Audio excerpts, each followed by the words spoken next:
The board of the BAA has recently issued a statement of solidarity, speaking to the current moment of crisis and protest.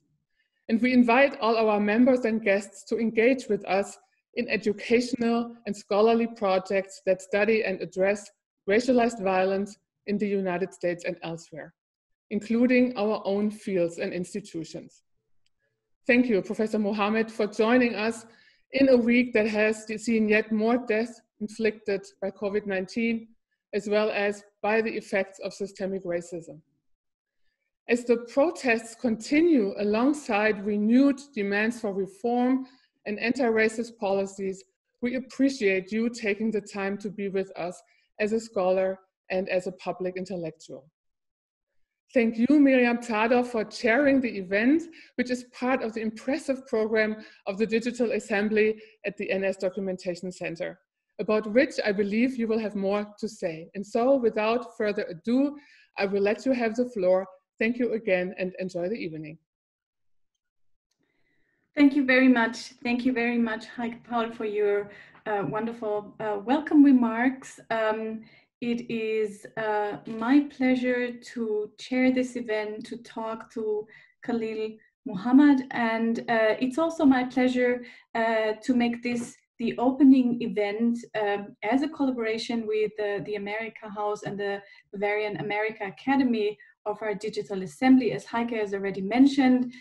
This is a program that we had actually planned for a real assembly. We wanted to get people together to talk about the issues that we are concerned about, the value of democracy, the questions, what we have learned from history, what historical myth we're dealing with, we're working with. But unfortunately, because of the current crisis, we could not have this assembly in front of the NS Documentation Centre in Munich. So we went, as many others, digital and started a series of broadcasts that are being aired starting with today and with events like this one. And I'm very happy, Khalil, that you are here with us today, that you agreed to be here, that you made the time, because it's a very busy time for a scholar of race and public policy in the United States, and especially one who is such a renowned scholar and has an expertise in a field that is really in the center of the discussion right now.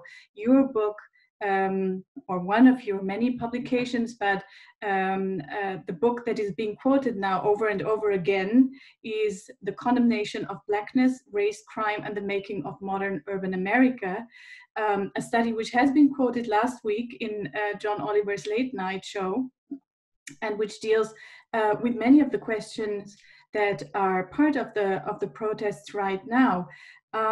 Before we start, I just want to tell everybody here in the room with us that you are very welcome to ask questions, especially on the YouTube chat. You have to be, I think you have to be somehow logged into YouTube in order to being able to do so, but I think it shouldn't be very difficult. And there will be time for questions after our conversation, and we're welcome to addressing them. Khalil, you've briefly mentioned it before when we first talked about this event tonight. It was about 3 weeks ago. It was right before the George Floyd protests started. And the intention was to talk about the fact that the corona virus is not only a biological virus, but especially in the US, it appears to be a social one, a disease that affects Black communities disproportionately, a disease that exposes the weaknesses of the American democracy and American society. Much has happened in the past 3 weeks, and many discussions have started. As you know, you being an expert on the history of racism and of questions of crime and punishment in the context of systemic racism, you were involved in many public debates in the past weeks. So I just want to start with a sort of rather overall question, how did you experience these weeks as a professional, but also, you know, personally? Well, it's been really hard, Miriam. Let me also just acknowledge that I appreciate being invited back to the Bavarian Academy, to the America House, to have this conversation about what's happening in the United States. And that being said, it's been exhausting because as you know, and those who attended my talk in October when I spoke there, that you don't have to be a rocket science to see that our society has a core feature of it that ensures various forms of racial inequality. And that sometimes that form takes a most pernicious turn for the worse that actually creates levels of death and suffering that just are really morally abhorrent. And then other times become flashpoints in the way that the killing of George Floyd layered on top of other kinds of police action or inaction, and we can talk a little bit about what the inaction part looks like, has created, not for the first time, a crisis of legitimacy for American democracy. And of course, putting this on top of a president who has demonstrable support from white nationalists and white supremacists and neo-Nazis in the United States of America, it all feels like it's too much. And so the last 3 weeks have in many ways been the most exhausting, but on the other side, a lot of inspiration has come out of seeing, maybe for the first time in 50 years, an outpouring of support and commitment and courage, not just by members of the African American community or Black diasporic communities here in the States, but also a lot of white Americans who are willing to say enough is enough. And that was exactly the question I wanted to ask you. In what ways are these protests different? They're different because they're different people on the streets, right? Mm-hmm, mm-hmm.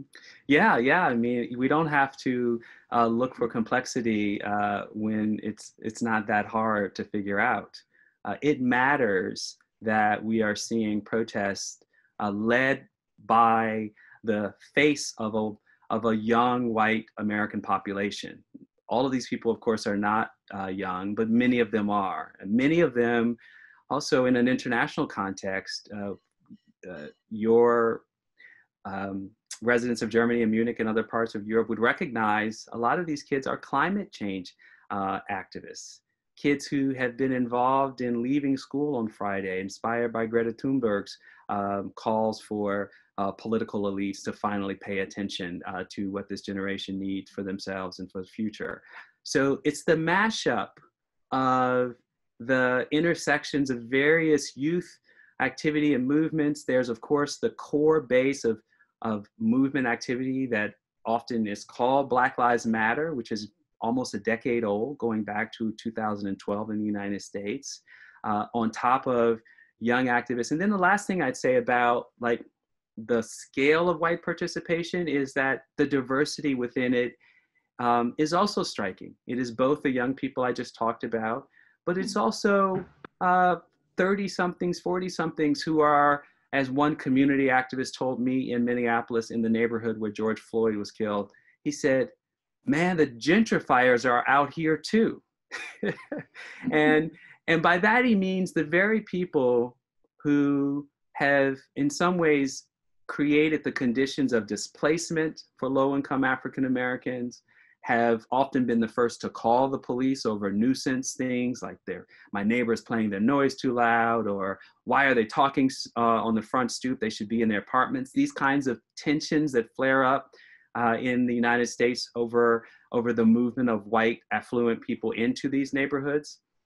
Those folks in many ways are also recognizing that these are their communities too. And if their neighbors, despite these tensions, can be shot or killed in plain daylight, then something must really be wrong with the nature of policing. Yes, that is exactly the the feeling that one gets also looking at what is going on in the US from here. I remember, I think it must have been at the start of the protest, the infamous Amy Cooper video of a white woman calling the police after she's been asked to put her dog on a leash by a black bird watcher, and it kind of exposed this absurd parallel world that is out there, and that usually is not being live streamed, it's not being put on Twitter, and it's not being seen by millions of people. But suddenly, and this was also the digital aspect of these protests, suddenly people were seeing all the things that happened, and became in many ways witnesses of crimes, of injustice, or of racism, and were put in a different situation, I think, in some ways, and also the fact, as you've mentioned, that that the protests swept over the Atlantic to Europe. There was a demonstration here in Munich with 25,000 people. And partly, I agree, they might have been climate change activists who finally got out of their homes again. But it also, I think, created a shift with the climate change movement that has become, the movement has become much more political and aware of the fact that there is a social dimension to climate change and also social responsibility. So that I think were some of the really interesting changes that we've seen. I just want to ask, I want to ask you sort of as a next step a little bit about your book, because your book has become so central right now, because you were documenting 400 years of injustice towards Black Americans, and sort of creating or bridging the history between slavery and today's police activities, and you know, things like the war against drugs in the 1990s that targeted Black Americans, and many other aspects of American history that haven't been put together before. So what is the kind of like, it's been 400 years and much has changed, but lots of things haven't changed. Yeah, so a couple of things just to highlight, because it's a long history and it's also complicated, but there are a couple of things that are important to highlight. One, Americans themselves, in learning their own history, have admitted to structural racism, but mostly described it as the fault of Southerners. And so there's a way in which blaming racism in America on the past, and the Southern past in particular, lets everyone else off the hook. Also, because the South and the Southern past happened before the 1960s, as many people say, it also feels like it doesn't explain a lot of what's going on in the present to many white Americans. So that's part of the problem. We don't understand that racism was not just a Southern problem. It was all of America's problem, and that it lasted longer than the South, and it happened and flourished in northern cities. It's one of the reasons why Amy Cooper is such a crystal clear example, because at the moment when Amy Cooper decided that she would make a false report against a man who was a member of the Audubon Society, for crying out loud. I mean, a Black man who was challenging her to put her dog on the leash so that she could follow the rules. And she said, I'm going to call and tell them that I'm being threatened. No, she did call and say that I'm being threatened by a dangerous Black man. She was employing the same logic that white Southern women and their white male counterparts often used to challenge Black people when they stepped out of their place. So a white woman would say, this person put his hand on me, this person touched me, this person whistled at me. For your members of this broadcast who heard the name Emmett Till, which is a famous name of a 15-year-old boy lynched in Money, Mississippi in 1955, which in many ways set off the civil rights movement and brought a lot of people into activity then, that's the same old thing. And so she is a self-described liberal progressive living in New York City. So part of the history that I tell is a history of places like New York City, like Chicago. Part of the history I tell is about liberals and their own version of racism that looks different than in the South, but is no less pernicious.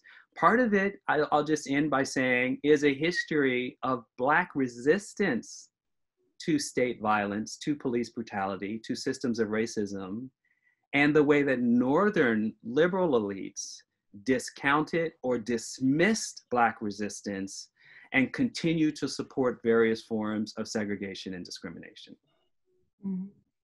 You contributed last year to a most insightful text, or you contributed a most insightful text to the New York Times 1619 project, which was published in commemoration of the arrival of the first slaves to America 400 years ago. And this project was kind of a written memorial, kind of a milestone in memorial culture, or at least it appeared to me like that. I don't know if I read it right. Because I think that's right. That was how it felt, because many of the researchers were not entirely new, but they were not being read by a broader audience. And it's kind of, we're in this situation now. Stone memorials are being taken down of people that are being condemned for various aspects of their lives that have been overlooked. But I was also wondering what kind of different ways of talking about history we have to find, because this project, it was basically one online and normal publication, but it really changed a lot, didn't it? Well, it did, because these things have been cumulative. I mean, I'm glad you brought up the 1619 project, because if researchers were attempt to poll or survey the range of, so if you asked a lot of these protesters, particularly the white ones, you said, you know, what have you read in the last 3 years that helps you understand what's happening right now? I guarantee you that some number of them would say, I read the 1619 project. So for anyone listening who thinks that ideas don't matter, history doesn't matter, then you'd be mistaken, because these things do matter. Do they get us to policy change as a direct line? No. And a lot of things that people are inspired by, and even to participate in a demonstration, aren't always enough. But you're right to raise the 1619 project, because it is part of a growing commitment by a number of journalists and even academics like myself, who spend as much time talking to general audiences as I do teaching in my actual classroom or writing for broader publications. The history that needs to be told to help us shape an American democracy that is fairer, more egalitarian, and more just is a history that has yet to be fully read and understood. Note, I didn't say written, because in many ways it has been written, but there will need to be much more commitment to engaging that work by many, many stakeholders. And I'm a huge proponent of making sure that we change what we teach our children in our classrooms, because the story of American exceptionalism that passes as civics in our classrooms is part of what is killing Black and brown people in this country. That was one of the interesting, on a personal level, for me, interesting experiences when I've been teaching at the history department in Bloomington, where you have been teaching before me. Mm-hmm. You were at the history department, right? Yes. Yes. Yeah, you were at the history department. Yeah, so we missed each other there. But you know, the situation in Bloomington, there are very few Black students, and there was usually one in the classroom. They were very exposed in a sort of usually majority white group of students. And I remember discovering, as a European, coming to this very different kind of setting and learning about American culture slowly, I was very surprised to hear that none of the students I have been teaching had covered the topic of, or maybe slavery a little bit, but anything beyond slavery about Black history, or also, you know, varieties of different cultures of the United States, have not been taught in schools, obviously. The story of the Great Migration, the story of the North, not just the Southern phenomenon, as you said, that was quite striking to me, that it was really not an issue, obviously, in the schools. Yeah, so this is to me the most important policy terrain to explore coming out of what's happening right now. And I want to offer this as a way of illustrating how urgent it is, and then you can tell me if I have this right. So I've been to the museum that you run on the history of the Nazi Party, and it's an incredible treatment of understanding precisely what happened, the broad social context that made it possible for that movement to flourish. And I've also been to Berlin and studied these things. So here is the American version of this. No history that is fundamentally committed to understanding the atrocities of racism across time. It is the equivalent of Germans saying that only Jews will teach this history and only Jewish students will learn it. And everyone else, it's optional. Now, of course, Germany doesn't have a lot of Jews any longer. And so the lesson of what happened there is a lesson for Germans. Mm-hmm. In America, we are learning more about what Germans did to Jews than we are learning about what Americans did to Americans. And that is it. I mean, it's in plain view. It's simply part of the way in which America has not come to terms with its own past. And so therefore it reproduces some of the very same logics of white supremacy and domination of people of color that were baked in at the very beginning.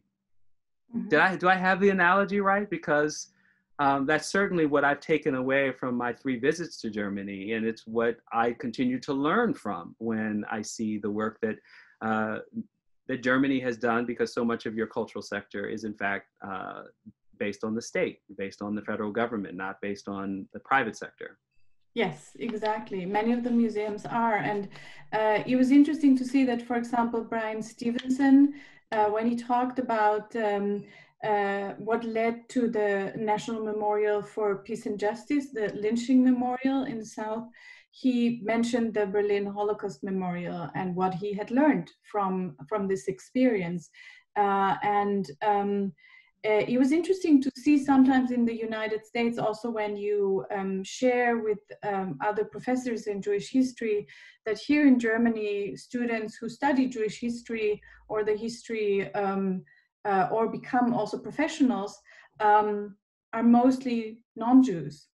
Mm-hmm. And it's not just about identity politics, but it's often about sort of integrating this history into, or understanding German history in different terms. Now, I wouldn't say that we've done everything right. There are many things we still have to do, and there are many things that still have to address: the German colonial past, also racism. This is what brought the people to the streets in the last weeks here in Germany too.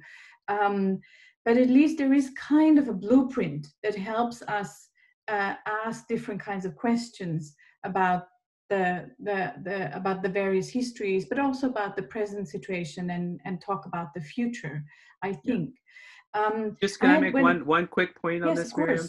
So just again, to illustrate the striking contrast, and I've certainly learned some of the shortcomings in areas where, particularly around German colonialism, that we still have a long way to go in Germany.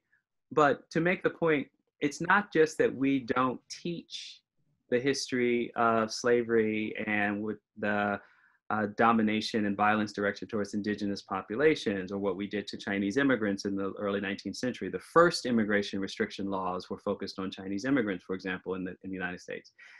It's that we don't do that, and we've built a memorial culture that is dominated by the Confederacy when it comes to race. There are many more Confederate monuments and museums dedicated to that story than there are to the anti-slavery history or to histories of Black resistance to their domination. So it's a both and. It's what we're not doing, and it's also what is happening. So that's remarkable, because you'd be hard pressed to find post-conflict societies anywhere where the response after the conflict was to build museums and monuments to the people who were on the wrong side of the conflict. But that's what's been happening in the United States for over 100 years, about 125 years. Yes. Yes, I was thinking of something that Viet Thanh Nguyen has been writing, I think in the New York Times. He wrote an article about the situation in right now after COVID, or with COVID-19. And he said that this crisis is killing off the myth that America is the greatest country on earth. It was interesting for me as an experience when I lived in the States and planned to stay there. Also, this kind of the American patriotism, the feeling that you live in the greatest country on earth, whether there are social problems or not, and the country is drowned in flags, and children have to say the Pledge of Allegiance every day in the morning. Somebody born like me, born in Austria, or someone who was born in Germany and grew up in Germany, could never understand that kind of patriotism that you experience in the United States. And I also remembered one of the things that was very impressive for me in a very emotional moment, the day before the Trump election, President Obama gave a speech, and he ended it with the sentence, he kind of said, like, don't worry, the sun will rise tomorrow again over the greatest nation of all. And in that moment, it felt, it sounded more like an incantation or a hope or a wish or a doubt. And now towards the end of this presidency, or hopefully at least, or at least the first term, one worries what happened to the country in the past 3.5 years, to the various institutions, but also what happened before, and you know, with basically with the Constitution that was written in a time of racism or of slavery still, and hasn't been rewritten. What kind of myth are we dealing here with? No, Miriam, I mean, that's a really long stretch of pointing out how both the best of our political class, represented by President Obama, who by any stretch of the measure was one of the most thoughtful, intelligent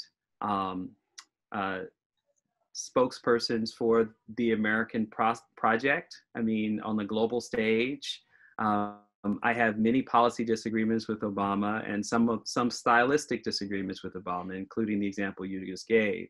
And therefore, like, to be able to acknowledge the greatness in Obama, as well as the perniciousness of the myth of American exceptionalism, even before having a conversation about Donald Trump, tells you what we're up against. It really does tell you what we're up against. And I love also that you acknowledge that we have this oldest constitution representing representative democracy. And the notion that we have a strong, tangible commitment, mostly in the Republican Party, but not entirely, to an originalist reading of that document, tells you something about the civic process of even producing our best leaders. Something in the sausage of making citizens in this country produces leadership that fails to reimagine how to move past the flaws and limitations of our founding fathers, as if somehow their genius was otherworldly in a way that we cannot point to their flaws. that we cannot really take full accounting, that they wrapped us into a set of linguistic tropes about liberty and freedom that we can't keep holding on to lest we fail to free ourselves from what they've delivered, which has been an impartial journey of freedom, a liberty that is defined as much as the liberty to oppress another person as it is a liberty to be free of oppression. So there's no question we need a brand new constitution, or we need a series of new amendments, a new Bill of Rights tacked on the back end of our Constitution to catch up, to literally catch up with the rest of the world. There are basic guarantees of human rights in many post-World War II constitutions that Americans from the State Department leadership around the world helped to write that protect basic dignity and human rights for people that Americans don't actually have. Your prisons, which I have been inside of, protect the basic rights of both native-born Germans and foreign-born residents of those prisons far more both in law and in practice than in the greatest country on earth, the United States of America. Mm-hmm. Yeah, you were pointing out this the discrepancy and the tension between what happened within the country and outside of the country. I remember when I lived in the United States, I always read German newspapers that were full of appreciation for America. And I said in the Midwest, and I said to myself, but there's so many things you're overlooking here. It's a great country. That is not the point. But there's so many things that have been forgotten to address, or it felt like that have been, that have been ignored. And then the shock was enormous for many Germans to see what happened underneath. But at the same time, we've as Europeans profited from the strength of the American liberal democracy. There are other places who have profited, but especially Germany. Our center is next to the place where the Center of American Re-Education was, which then became the America House, and the place where Germans after 1945 were re-educated, were learning, German children were learning what is a democracy about, what is liberal democracy about, and came to appreciate America as an amazing country that offers a kind of freedom and lives with, without all the hierarchies that we are experiencing here. So one of the things I kept thinking a lot about is transatlantic relationships, because, as Germans, we have profited a lot from them. And the question is now, maybe we should renew them on a cultural and academic level in order to kind of really learn from each other's experiences, narratives, and also the things we've missed on the way on both sides. I'm not saying that we're doing so much better and we should teach the rest of the world. That is not the point. But I think there should be some sort of mutual exchange in that sense, especially when it comes to democracy, which is threatened in so many places right now. Yeah. Well, listen, I mean, I'm far be it for me to point out how wonderful Chancellor Merkel is relative to how Germans themselves might be thinking about the limitations and complexities of her leadership. But certainly from afar, and going back to the Syrian refugee crisis, even before Brexit and Donald Trump were elected, she did look to people like me from across the pond as someone who was modeling the best of what America claims when it describes itself as a nation of immigrants. As a place that has long been a beacon for people who were throwing off the chains of authoritarianism in other parts of the globe and could find their way here. I do think there's something to be said about the fact that we've painted ourselves into a very dark corner, of which Trump is just a symptom and an expression of. Antonin Scalia, who for years was a standard bearer of a conservative jurisprudence, one of the originalists I referred to in the Supreme Court, used to be fond of saying that the rest of the world may no longer be executing people with mental disabilities or young people, but we don't follow the rest of the world. The rest of the world follows us. And so even the notion of, if the United Nations issues resolutions condemning various forms of state violence in other parts of the globe, or poverty rates, or failures of government or good government, when they rub up against America's national interest, we balk. We say we're not governed by the United Nations. So there's tremendous hypocrisy baked into the American state. And again, it's been accelerated under Donald Trump, but it didn't start with him. And so I do think you're right. We should be people who have the opportunity either to teach future policymakers or elected officials, or to advise them, or to be pushing. One of the things I noticed when I visited your museum and learned more about the American Academy's origins, the America House, is I kept thinking about the images of white women coming to Germany to teach German children about liberal democracy, providing reading lists on America and how great it is. So I haven't looked at the bibliography, but one imagines Mark Twain being part of that, or Ralph Waldo Emerson, or Henry David Thoreau, or these canons of American writers. And then I kept thinking, like, I wonder if they taught Martin Luther King's work in the midst of the civil rights movement. I wonder if they ever mentioned James Baldwin to Germans.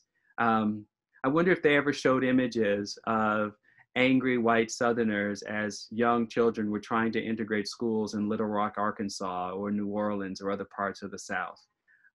My guess would be no, because that was an image of America that was not one that that America on the foreign stage was willing to celebrate.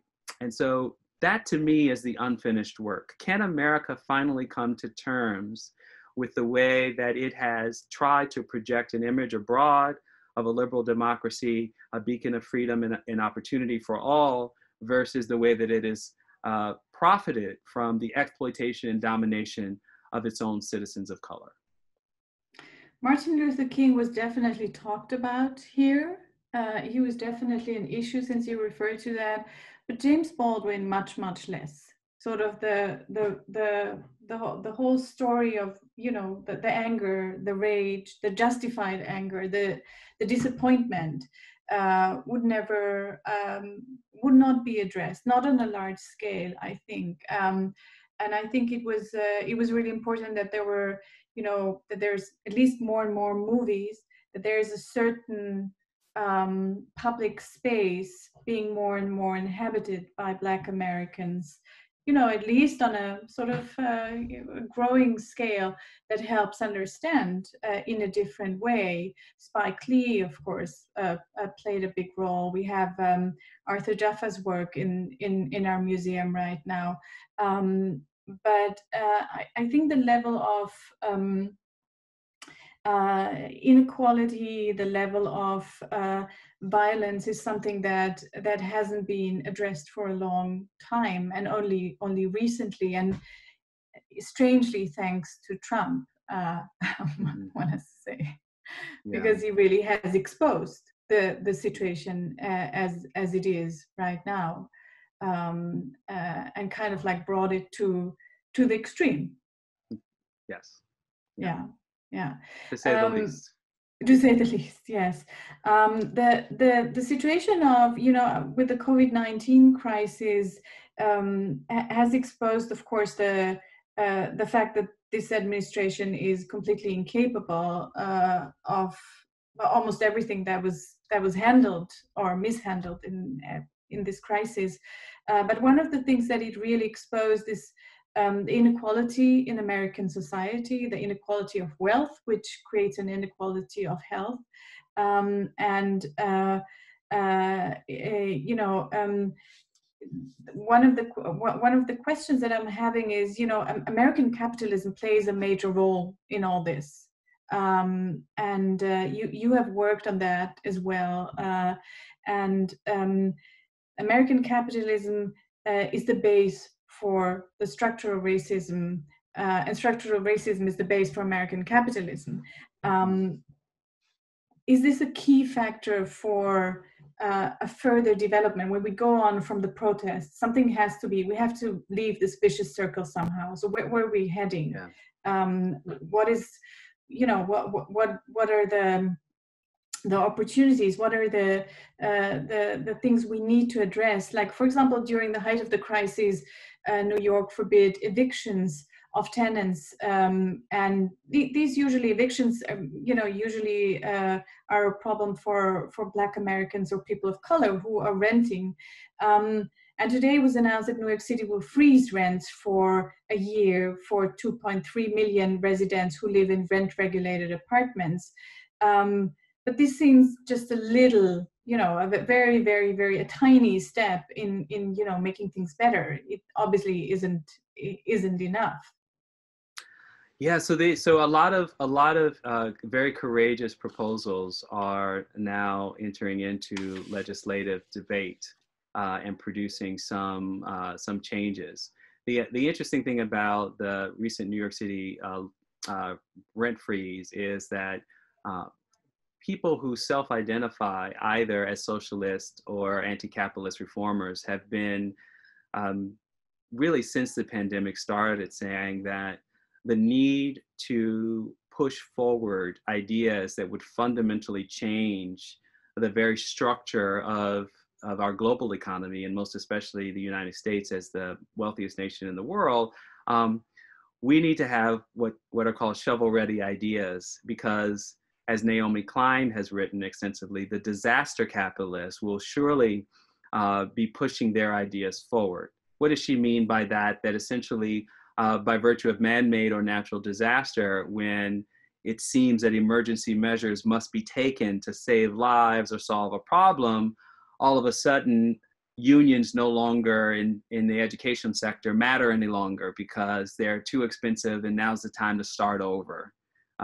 So the version of that that's happening in the United States right now, learning from the way that often conservative or right-leaning, often wealthy policy generators took advantage of prior disasters, are now saying, yes, now's the time to abolish or defund the police, precisely because the conditions are ripe for putting shovel-ready ideas before the public to say, see, this is where we need to go. And I think your point about the intersections of capitalism and racism, or what many of us, including myself, would call racial capitalism, are borne out in this pandemic in a way that perhaps has not ever really been articulated in quite as stark a set of terms as possible. So one way to understand this is, I'm going to borrow the term of a colleague of mine, Ruth Gilmore. She says that the problem of late-stage capitalism is the problem of organized abandonment and organized violence. The organized abandonment is the actual structural divestment in communities that are not meant to thrive. They're only meant to exist in a context where whatever can be extracted from them will be. Their labor primarily, or even a form of popular entertainment, but everything else is no longer worthy of investment. The organized violence becomes the instrument of maintaining the organized abandonment, policing, prisons, other forms of carceral surveillance and control. So it's clear that the United States is the wealthiest country precisely because of the history and present of extraction, alongside, wait for it, the country that has the most punitive state apparatus the world has ever known. Those two things are not actually in tension. They are not in contradiction. They are doing what they're supposed to do.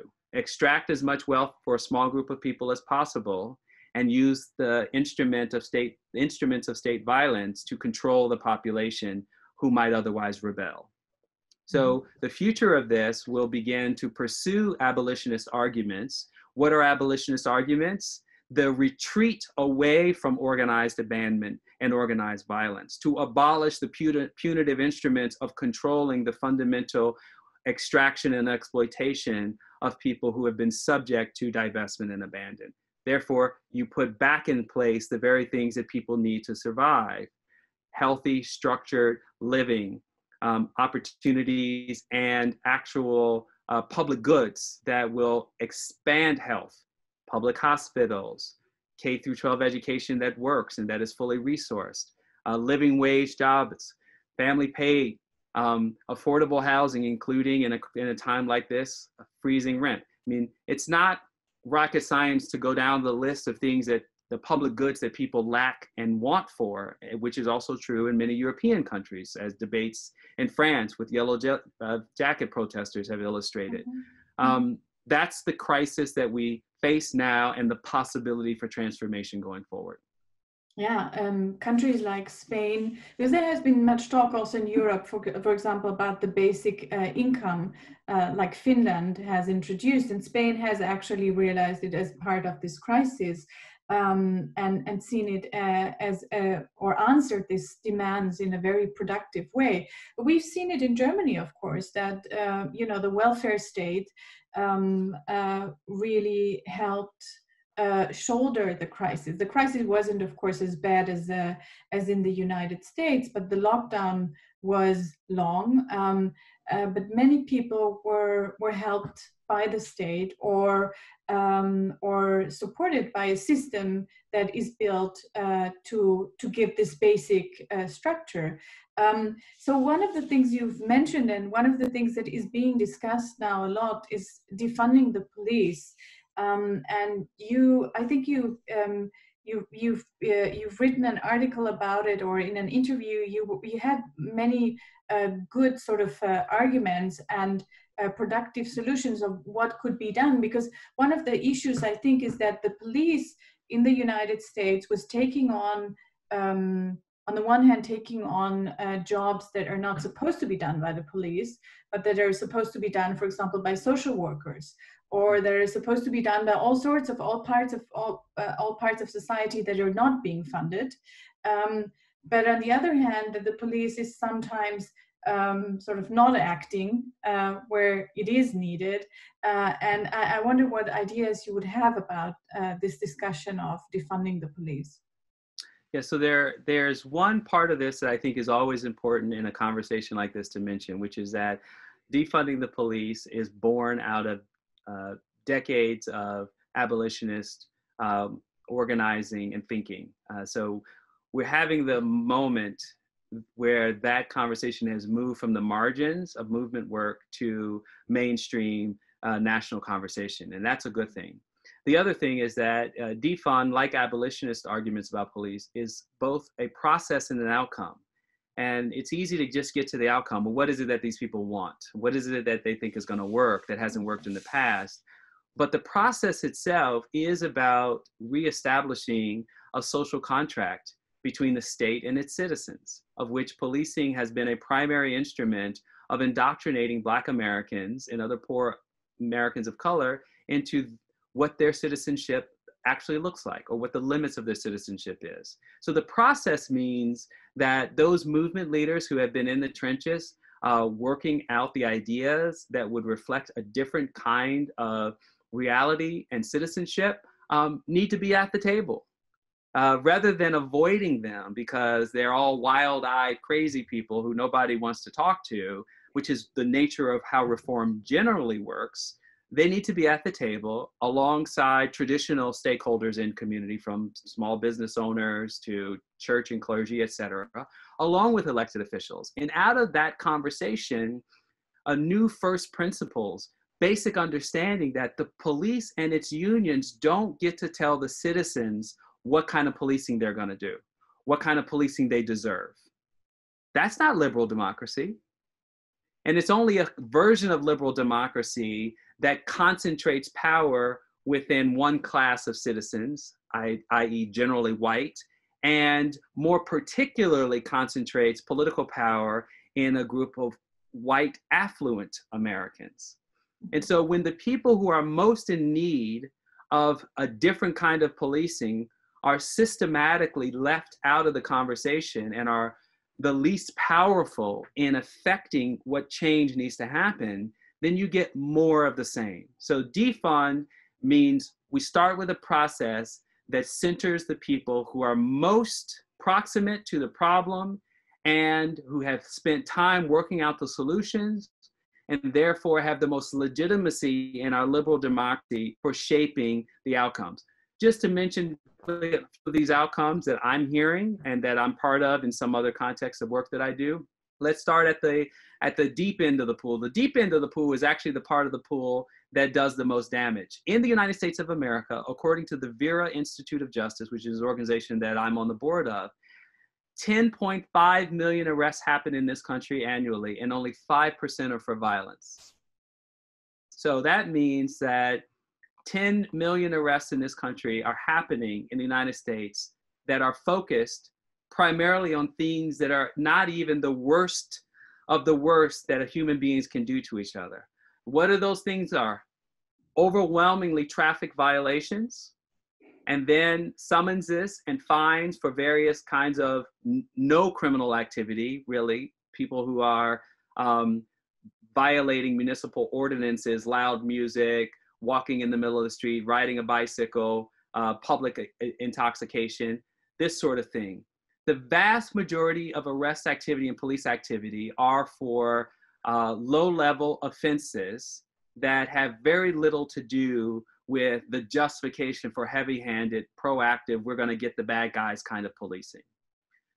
It's also true that the United States since the 1980s has focused a lot on putting police officers in schools where there was violence, but the response to that was not to bring in more guidance counselors who could talk to children who needed someone to talk to say why they were feeling vulnerable, why they wanted to hurt someone, why they had a grievance with a teacher or with a fellow student.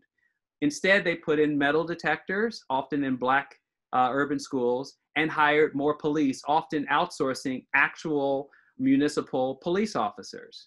This doesn't make any sense because the children who are crying out for help, who may resort to violence in order to resolve that help, can't be helped by a person whose only instrument is corporal punishment or arrest. That's it. That's all police officers generally can do and do well. So from nuisance calls for too loud of music on your neighbor to schools and the need to police children because they might want to hurt each other, to calling police for mental health problems or people who literally need assistance rather than need to be arrested or in this case put down because they pose a threat to the law enforcement officer. All those things are on the table. The last thing I'll say about this very quickly is that there are people called violence interrupters who are community-based public health workers who do a very good job, often far better than law enforcement, in doing conflict resolution in communities that experience a lot of violence. Why? Because the truth is, the secret in America that most police agencies won't admit to is most people don't want to kill anybody. And so people who actually are armed, who illegally carry weapons, feel a sense of insecurity that they know they can't count on anyone else to protect them from it. So they carry a gun to preempt their own death if in fact someone gets mad at them and pulls a gun out. So it's kind of a vicious cycle. Yeah. These people actually like working with community-based public health workers. They like being able to go to someone and say, look, I think someone's gonna hurt me. Can you help on my behalf? That person who's the violence interrupter goes and talks to the potential aggressor. They have a conversation and nobody gets hurt. And this has been happening in 20 or more cities for 20 years. And it's underfunded because police officers don't really like ceding to public health workers the responsibility of helping solve violence. But now with the defund movement happening, hopefully a lot more of that will go forward and people will in fact open their minds to a different way of delivering safety, even in the midst of violence. Mm-hmm.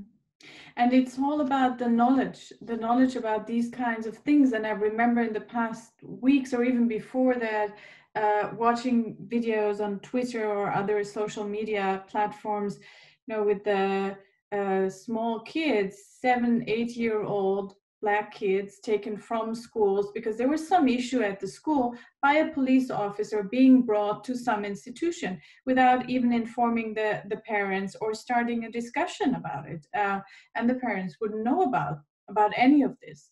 And this comes, of course, also with the privatization of the prisons and the prison system, which then becomes a major factor in racial capitalism. I remember it was part of the New York Times 1619 project, an article on the Angola prison, which for me was one of the most shocking informations I had read in a while. You know, basically, mainly Black prisoners being forced to handpick cotton as part of their prison sentence as a, I don't know, cynical form of remembering, or I don't know, keeping the logics of slavery alive and the ideas of slavery alive. That was something I still couldn't. Yeah, I still can't grasp it. Yeah, it's hard to grasp, but it is exactly how things have worked in this country for a long time. Yeah. Well, much has been said about whether we will go back to an old normal after this COVID-19 crisis,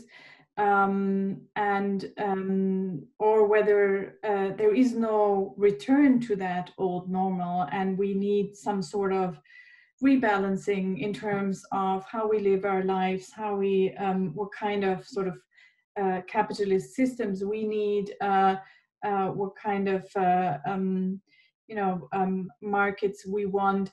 And so one of the questions, or my last question actually is, what are you, if you think about the second half of this year with the upcoming election, are you more hopeful, or are you more worried about what we're facing?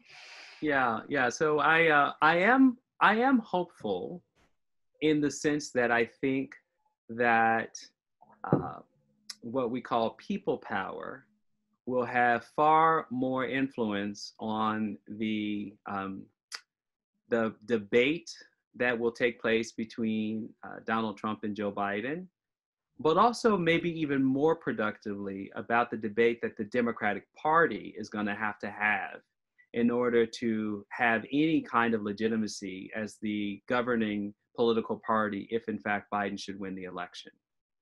Because up until the Floyd protests and the pandemic, it was clear that the Democratic Party was rallying around Joe Biden, whose record, both in terms of all the things we've talked about, is a very poor reflection of changing for the better. He had a key role in pushing back against integration in the 1970s with regard to busing Black children or white children into integrated schools. He was a lead sponsor of the crime bill that built the biggest prison system the world has ever known. And while he takes a lot of credit for being Obama's vice president, that he doesn't have neither he nor Obama have a very strong record of significant policy work around dealing with systemic racism. And so what the people power has shown us is that when people exercise their people power, a lot of things are possible. And so I'm hopeful that those folks will continue to demonstrate and protest, will continue to put pressure on political elites in this country, especially on the Democratic Party side. But also, I think Mitch McConnell, our head of the Senate and the high chamber of the US Congress, is feeling a lot of that pressure from within his party. And I wouldn't have said that to you 4 weeks ago. So that's what makes me hopeful. That's wonderful. Thank you so much. I would like to open the floor for questions, and I hope that I do understand how this works now.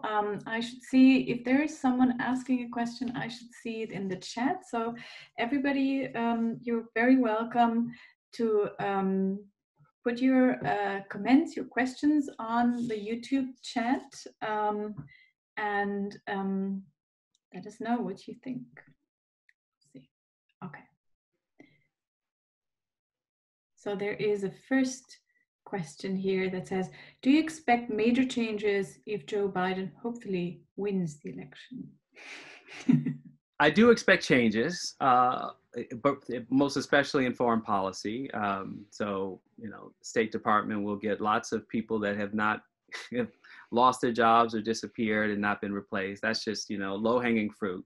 But I think to the bigger question, yes, there will be changes. Will they be enough? That remains to be seen based on the issues that we've talked about. I think that Vice President Biden's, Biden's VP choice will tell us a lot about how much the White House under Biden will lead these changes rather than follow them. Those are two different things. And the degree to which, for example, he chooses an Elizabeth Warren as a very clear progressive member of the progressive part of the Democratic Party, or chooses a Stacey Abrams, who is both progressive and anti-racist in her leadership experience, or if he goes with a centrist like Amy Klobuchar or Pete Buttigieg, although I guess he's committed to a woman, so that's not likely to happen. Kamala Harris could be a compromise person, or Susan Rice, who look more like the centrist traditions of the Obama administration than someone like Stacey Abrams or Elizabeth Warren. So I think we'll get an early preview of what the Biden presidency will deliver based on the VP choice. Thank you. We have a follow-up question in the same sort of field. Does the US need an election reform? And I would like to extend this to how could the US have an election reform, and what kind of administration or president would be needed to get rid of the Electoral College? Yeah, it's a great question. So first of all, this circles back to our earlier conversation about the Constitution. Contrary to popular belief, and it's a hard thing to kind of say, are you really sure about that? Americans don't have a right to vote.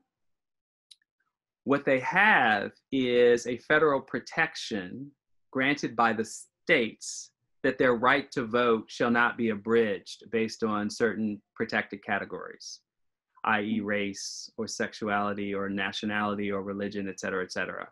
So what essentially is the case is that there is no federal protection for vote. Even in the case of the Voting Rights Act, what the Voting Rights Act, the original one in the 1960s, protected was established essentially that states who had been known to deny people the right to vote based on their race would have to submit the rules of election in advance of any changes that they would make, because they could not be trusted. So the power of the federal government to ensure access to the ballot box for African Americans going from the 1960s to the present until recently, when the Supreme Court stripped that law of its enforcement provision, was based on the history of evidence that the state was not actually protecting Black people's right, or Black people's state-granted right to vote. Okay. Mm-hmm. So what would we need? The simplest answer to that question is we would need a constitutional amendment to give the federal government the right to determine how people vote in the United States of America. Therefore, taking back from the states, but states having control over each electoral process. In Georgia, for example, when Stacey Abrams ran against Brian Kemp was the Secretary of State for the state of Georgia. The Secretary of State is responsible for voting procedures, for making sure that the citizens of the state of Georgia have access to the ballot box.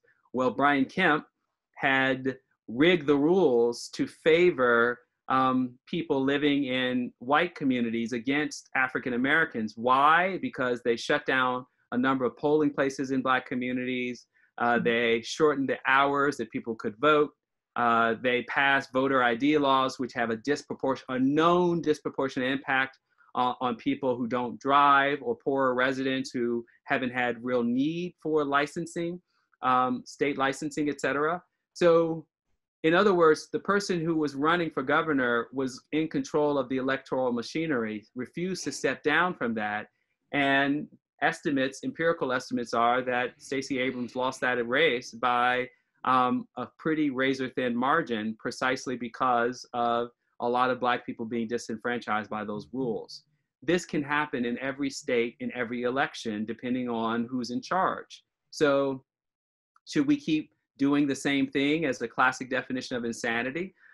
Or should we decide as a nation to pass a constitutional amendment that says the federal government will determine how people have access to the ballot box, and will dispense with the political contest between partisans, where we know for a fact the Republican Party wins when fewer people have access to the ballot box, and that the Republican Party, some of its elite members and political strategists have said on the record that we win when fewer Americans vote. So what version of liberal democracy makes sense in any classical sense when the whole idea is to make sure that fewer people have access to the ballot box? That's not going to change until there's a federal law in place to restrict that. Yeah, but I guess the big question in the coming month will be, since we know that President Trump has been fighting mail ballots already for a couple of months, what will happen, especially if there is a second wave of COVID-19 that could have a serious impact on the election, of course. What is your feeling about the protests? Did they change, or sort of is there considerable change towards voting? Because a lot of people felt that voting wouldn't make a difference in the last elections. Is there a growing awareness of, my vote really counts and makes a difference? I'm not sure that I've seen any polling data coming out of the protest that asks voters if they are more likely to vote today than they were prior to the pandemic or the protests. I'm not saying those don't exist. I just haven't seen them. And so I can't answer that question from that perspective. What I can say is that having both been inside of conversations amongst movement leaders who are closer to young people who are very cynical about our political class in the United States of America, particularly from the left, that a lot hangs in the balance when it comes to how much Joe Biden will reflect what their issues are. And it will not be clear, I think, to most people concerned about voter turnout in the 2020 presidential election until Joe Biden starts to debate or run as a general election candidate, and people can scrutinize what he's saying. He's not off to a good start because of his very explicit rejection of defund and his continued commitment to kind of traditional police reform. He's not off to a good turn. And as a betting person, I would say that will suppress the youthful vote for people who are most committed to racial justice change in this country. Some percentage of them will sit this one out of principle more than anything if they do not think Joe Biden is serious about change. Some of them will sit out as a kind of, a narco strategist, which is that maybe America has to go down in flames, fully in flames, which means if Trump gets reelected, then America gets the country they deserve in order to build a new one. There are a lot of people who find that absolutely abhorrent and objectionable given the stakes of the damage that Trump can do. But therein lies the choice for Joe Biden and the Democratic Party, because they are not innocent in creating the factors that make that choice very real for people. So there is another question, and I read it to you. It says, how fragile is the state of American democracy since President Trump seems to appreciate dictators and authoritarian regimes more than democracies? It's as fragile in terms of the nation itself as it has been since the Civil War. There's no other period since the Civil War when the features, the democratic institutions themselves, including journalism as an extension of our civil society, have been under attack from within, have been fundamentally questioned. There are vocal politicians and right movement leaders, talk show hosts, etc., who have said on the record, if we don't save America for white Christians, America will be lost to these other elements in society that will destroy this country. And the only way to protect America from those people is to change the rules in real time in order to save it. So none of this is a secret. It is in plain view. It is very open. Many members of the Trump administration who've come and gone represent this point of view. Trump is attracted to this point of view. And so, yes, there's an existential threat to America's future as a result of what's been happening most explicitly since Trump was elected in 2016. Yeah, I'm just checking if there's another question. We could take another one, maximum two. I'll just wait and see. Is there, yes, there is something. What do you think needs to happen to keep the momentum of the protests going and keep the pressure for social change going so people don't grow tired? Yeah, it's kind of a little bit of a silver lining for the coronavirus. So over 2 million people infected in this country. I mean, yeah, we haven't even talked about so much of what hasn't worked in a country that is led by a party and a president that simply rejects science. That it's all propaganda, it's a hoax, and only acknowledges the importance of science in light of any political calculation, right? And so Trump's poll numbers are way in the tank right now. His approval rating is the lowest it's ever been, and his opponent is polling far ahead of where Hillary Clinton was this time. So now all of a sudden, you know, he's passing an executive order for police reform, but the I forgot the question. I'm sorry. No, it was about whether what it needs to happen, or kind of like to keep the momentum of the protests. Oh, right, the protests, right. Sort of pressure for social change going. Yeah. So the silver lining, which I was setting up, is that as long as the pandemic is keeping people at home, and to some degree, and that there's the crisis of this moment tied to the failures of this administration, I think people will remain active around these issues because the confluence of the pandemic of corona and the pandemic of racism are catalyzing so much of the energy that we see in the streets. I do think that once America were to fully open, if in fact the fear of the virus were to be legitimately to subside, then I think there'd just be, as a matter of practicality and logistics, there'd be fewer people in the streets. Yeah, but this is the paradox of the pandemic. Of course, as I said, we had plans for a program that we called Assembly, and it couldn't happen. But I think there is a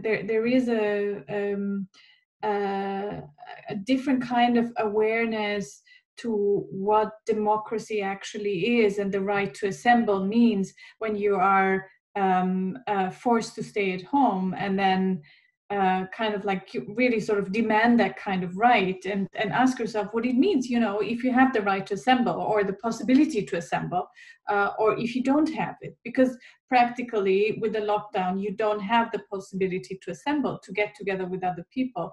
And that was an interesting, also aesthetic part of this protest, to suddenly see this, you know, these huge groups of people, masses on the streets, kind of like occupying the public space again that was completely deserted for weeks. And it's an interesting dynamic between the pandemic and the protests.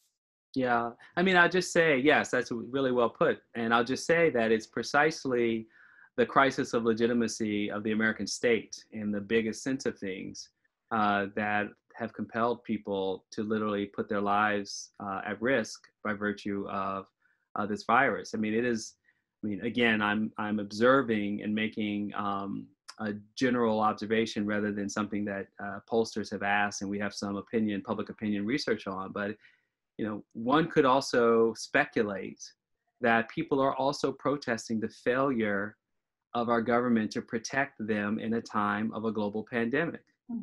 It's like, it's so, Yes.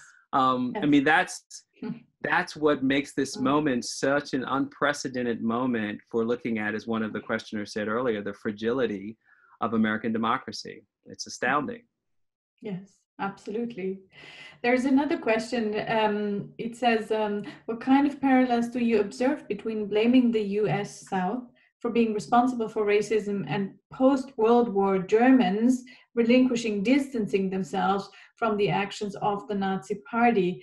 And I want to extend that a little further, because of course in Germany it also took a lot of time. We sometimes today have the feeling that memory culture was invented in 1945, and of course it wasn't.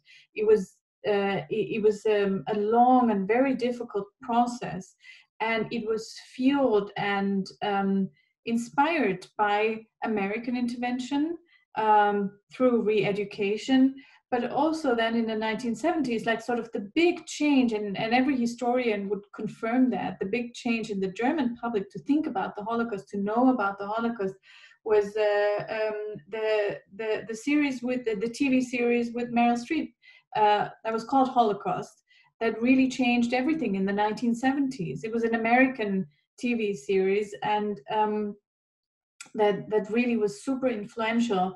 And one might ask, you know, if there was no American intervention, if the world was not forcing Germany to deal with its past, would it have done so? You know, growing up in Austria, which until the early 1990s has seen itself as the first victim of Hitler's aggressive occupation policy, and not as a country of perpetrators, which it actually was, I can confirm that it would have taken a different turn also in Germany. So I would like to extend this question from the audience and ask what kind of public or what kind of global situation America would need maybe to increase the pressure to deal with its history.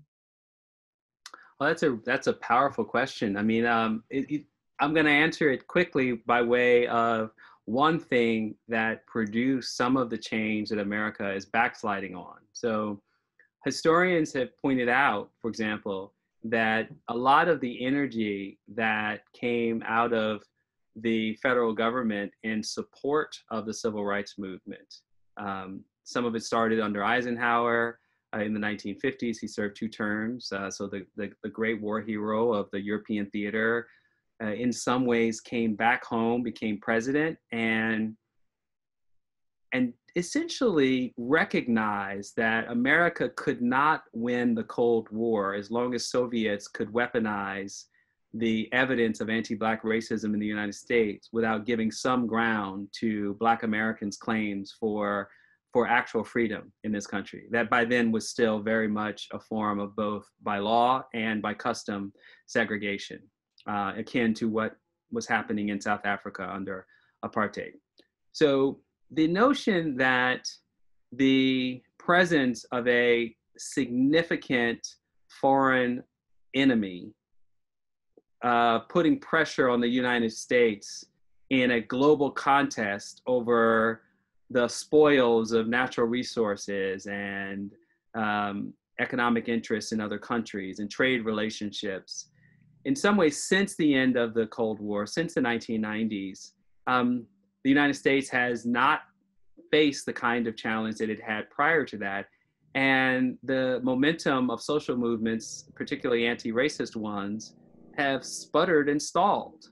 And so there's not a lot of research on this, but there's a lot to think about. And that is, to answer your question, would America need a foreign foe other than Russia right now, which has its own agenda with Trump, which is still a mystery to most people with what is going on between the two of them, to spur the kind of accountability that America has not had to live up to in its global trade relations. In some ways, what I'm suggesting is the old model that I've just given with the Soviets is probably not the best model going forward, but it does suggest that international pressure from very strong, wealthy, large countries, China would be the most obvious example of this, or the European Union in total, could put pressure on the United States by virtue of limiting its trade capacity. I mean, essentially to give America a dose of its own medicine. What played out in the scramble for post-colonial Africa and Latin America was about trade, but played out differently because it was a contest of which country, the Soviets or the Americans, would have more influence over the economic future of those post-colonial parts of the world. So because we're not quite in the same ballpark in that way, things would have to be different. But I do think international pressure of one kind or another from a significant community of interest is the only way to force America to come to a reckoning. The longer version of this would be to re-educate Americans in the way that Germans had to be re-educated. But of course, that takes time. Maybe we should start with some transatlantic program. Yes, no, I'm all for some it. Educational program. I think this is part of that work. Yes. Oh, I agree. There is a last question, which is a huge question, but you can answer it very briefly because I think in many ways we've touched upon it throughout this extremely interesting conversation, and it's of course a question we all ask ourselves continuously. And it's a question about the strong support or the still strong support for Donald Trump after so many scandals, mismanagements, instances of nepotism and international embarrassment, and so on and so forth. You've mentioned before the tensions between science and ignoring science is one of the big issues. The whole idea of fake news. There's so many aspects that lead to this situation, but nonetheless, I want to ask you the question: Is there a short answer to this? Well, do you know what my question. short answer? You know what my short answer is? To come to your museum, because I don't know if the exhibit I saw in October is still up. That tells the history of propaganda and how it works. So if it is, I encourage everyone to see it, because it is an exhibit that really shows exactly how what Donald Trump has been doing is working the way it was always intended to work, and that many of his staunchest followers are not so ignorant as to know that there is a truth or a science behind it, but they don't care. That is not what motivates them. What motivates them is a vision of the future of this country that will be free of elements of our society, of whole groups of people, of spending money on people who are undeserving of taxpayers' dollars. And so you can't win that weapon of propaganda with more facts. That is a problem of power. And it is a problem of political manipulation. As long as we assume that people simply just need more information, is as long as this problem will continue to grow and metastasize in this country. People have to see themselves having different interests for different reasons. And I learned a lot from your museum about how to think about the United States of America right now. And so I encourage the questioner to check you out. Thank you very much. I encourage everybody to tune in to our digital assembly, which follows actually a quote by James Baldwin. The motto is "History is not the past." The quote goes on, it says, "History is not the past, it is the present. We carry our history with us." And I think we all see that right now on many, many levels, in many parts of the world, and especially in the United States, what happens if you ignore history, if you do not talk about it, if you don't incorporate it into the structure of your democracy. And if you do not address trauma, people being hurt, people being isolated for various reasons, people not being heard, people not even having the opportunity to take part into this great American project and the project of democracy at large. And this is, of course, a danger for every state. It's just America that is in the focus right now. But I think the structural problems are the same everywhere, and we have to address them. And I think that was one of the most powerful things about the protests right now, is that they really have arrived in so many places in the world, from Japan to France to Germany, to England and so on, where people were getting together and saying, we have to address this, and we don't have to be against racism, but we have to be anti-racist, and we have to clearly understand what it means. And it's hard, you know, if you're white, it's hard to understand. And I'm not complaining, but it's difficult because you're never in the situation of the people, you know, from every moment of their life, being defined by their race and visible, sort of visibly defined. And I think so. We all have to learn so much, and I would be very happy to continue these conversations, especially these transatlantic conversations. And I'm very grateful to the America House and the American Academy that they are our partner in this and do such an amazing and great job.